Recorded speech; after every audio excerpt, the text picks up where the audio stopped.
Okay, let's go.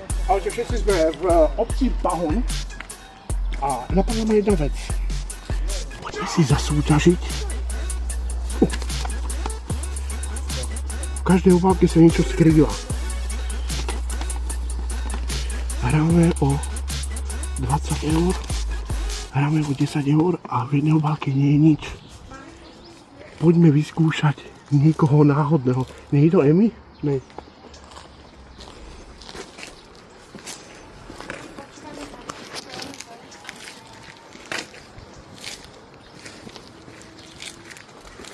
Zdravím!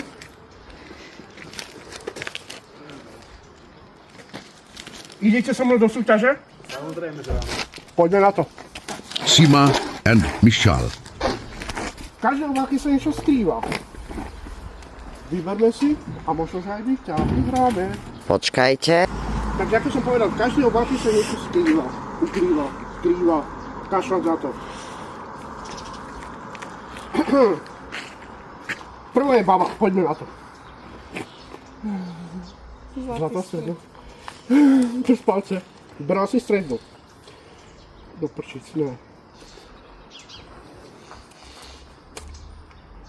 Je mi ľúto. Nič si nevyhrala. Bude v každej dúfam. Nevadí. Ideme ďalej. A aby to bolo férové, Dám ti tú obálku.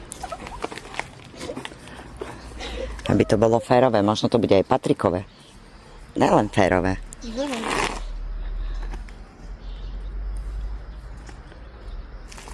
aby to bolo férové.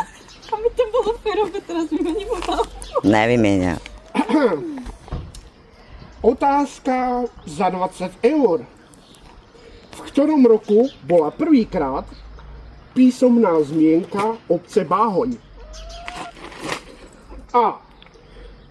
1244, B. 1344, C. 1713. Točíš aj mňa? Na čo? Scheiße, wie geht das? Vyhral Batku? Máš to v kapse? Vyhral. Gratulujeme. Však aspoň ruku podaj, ne? Gratulujem. My ideme ďalej do inej obce.